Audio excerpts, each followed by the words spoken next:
और आज हमने देखा है कि सुबह जो है जब मैं मंदिर के लिए आया है तो मेरे किसी साथी ने मेरे को आसपास के लोगों ने फ़ोन किया कि पंडित जी मंदिर में कोई एक बच्चा कोई छूट गया है। तो हमने आके उसकी सूचना पुलिस को दी है। पुलिस अधिकारी लोग यहाँ पर पहुँचे, आसपास के लोग यहाँ पर पहुँचे और बच्चा यहाँ इन सीढ़ियों में रखा हुआ था। अब आज लगता तो ऐसा है कि ये बच्चा जो है आज रात को पैदा हुआ, क्योंकि एक ही दिन का लग रहा था। जो यहाँ पर महिलाएं बता रही थी कि आज रात को ही ऐसा लग रहा कि बच्चा आज को ही पैदा हुआ है। तो काफ़ी लोग यहाँ पर इकट्ठे हुए हैं। तो बच्चे को यहाँ से पुलिस अधिकारी हॉस्पिटल ले गई है और फिर उसके बाद जो कार्रवाई है कहते हैं उसके बाद वो करेंगे। जो चैल ये जो आपका उनको बच्चा सौंपेंगे और उसके बाद अगर कोई बच्चा लेना चाहता है तो वो ले सकता है।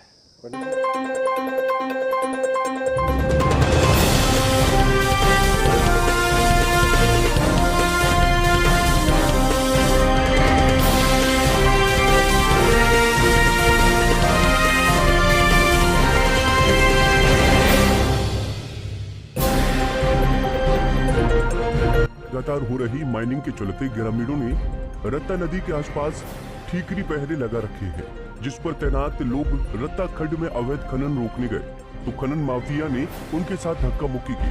जेसीबी के सामने ग्रामीण खड़े हो गए, जिससे खनन माफिया जेसीबी नहीं ले जा सके।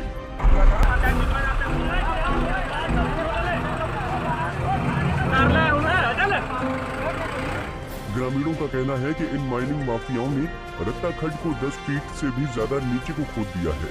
पुलिस के पहुंचने के बाद में खनन माफिया ग्रामीणों को धमकी देकर चले गए। रात को है 11 बजे ये मशीन लगी हुई थी। मेरे को भी कॉल की बंदे ने कि आप आ जाओ, अभी आ गए। तो आपके बंदे इकट्ठे हो गए थी, फिर उन्होंने बैठ कर एसपी साहब सारी जी कहते था। उसके बाद उनके गुंडे आ गए जी, 50 लोग थे जी। धक्का मुक्की किया जी हमारे साथ पुलिस के मौजूदगी में। हाँ जी। लोगों ने कहा कि लगातार खनन से जल स्रोत सूख गए हैं, जिससे आने वाले बच्चों के लिए पानी नहीं मिलेगा। अगर पुलिस व स्थानीय प्रशासन ने खनन को नहीं रोका तो वो एनजीटी में मामला दर्ज करवाएंगे, जिस पर प्रदेश के मुख्यमंत्री, स्थानीय प्रशासनिक अधिकारी और विधायक को पार्टी बनाया जाएगा। जब हमने देखा यहाँ पे जेसीबी मशीन और सिस्टम लगा हुआ था और बिल्कुल लाइटें और जेसीबी बंद की हुई। ठीक है, हम सड़क में रुके क्योंकि अंधेरे होने के कारण हमें कुछ नहीं पता चल रहा था। जब वो जेसीबी निकालने लगे, टिप्पर तो उन्होंने निकाल लिया ज़बरदस्ती। जब वो जेसीबी निकालने लगे तो हम आगे रोक लिया उसको। उसके बाद ड्राइवर ने फ़ोन किया होगा इनको ही। तो फिर मेरे ख्याल लगभग 50 के करीब लड़के लेके आ गए और हमारे साथ ज़बरदस्ती की। पकड़ के धक्के मार के गाड़ी से जेसीबी के आगे से हटाया हमें। और उसके बाद फिर जब पुलिस वाले आए, पुलिस को इन्फॉर्मेशन की हुई थी, तो पुलिस वालों के सामने इन्होंने हाथापाई की और धमकी देके गए कि आपको तो हम देख ही लेंगे, आपको छोड़ेंगे नहीं हम। हमारी प्रशासन से यही मांग है कि इस अवैध खनन को रोका जाए और ये जो गुंडागर्दी हो रही है, इन गुंडों के ऊपर पुलिस की लगाम लगनी चाहिए। माइनिंग तो लगभग सर हो ही रही है 5-6 महीने से, कभी कहीं कभी कहीं। जहाँ से भी इनको रोकते हैं तो वहाँ से आके दूसरी जगह लग जाते हैं। माइनिंग तो काफ़ी लंबे समय से चल रही है। हमने इसके बारे में कई बार पुलिस को आपको इन्फॉर्मेशन भी दी है कि इसमें कोई ना कोई एक्शन लिया जाए। इससे पहले भी 30 तारीख को 30 सितंबर को हमने गाड़ी वाले को या मशीन वाले को रोका। पुलिस को एसपी साहब को इन्फॉर्मेशन किया।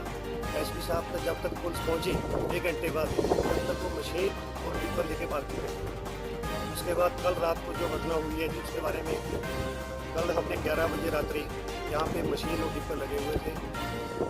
हमने 4-5 लोगों ने आके उसको रोक लिया। रोक के मशीन वाले को भी बंद कर दिया और एसपी साहब को फिर फ़ोन किया कि सर जी रत्ता नदी खड्ड में अवैध खनन हो रहा है। उसने बोला कि मैं अभी पुलिस भेजता हूँ। पुलिस आई 1 घंटे बाद। जब तक वो खनन माफिया वाले 40-50 लोग लेके, गुंडे लोग लेके यहाँ पे आ चुका था। स्कूलों की बर्बादी पर रोक लगाओ, स्कूलों की लूट पर रोक लगाओ, स्कूलों के लिए रेगुलेटरी कमीशन लाना होगा, स्कूलों के लिए फीस लेनी होगी केवल ट्यूशन फीस होश में आओ होश में आओ होश में आओ होश में आओ होश में आओ नहीं चलेगी नहीं चलेगी नहीं चलेगी मनमानी फीसें नहीं चलेगी नहीं चलेगी नहीं चलेगी 50% फीस वृद्धि नहीं चलेगी किताबों के नाम पर लूट नहीं चलेगी नहीं चलेगी नहीं चलेगी प्रेस के नाम पर अभिभावकों की लूट नहीं चलेगी नहीं चलेगी नहीं चलेगी ये तरह तरह के चार्ज लेना बंद करो बंद करो बंद करो अभिभावकों की लूट नहीं चलेगी नहीं चलेगी नहीं रोक लगाओ स्कूलों को संचालित करने के लिए रेगुलेटरी कमीशन बनाना होगा बनाना होगा बनाना होगा शिक्षा अधिकार कानून लागू करना होगा करना होगा करना होगा शिक्षा अधिकार कानून लागू करना होगा करना होगा करना होगा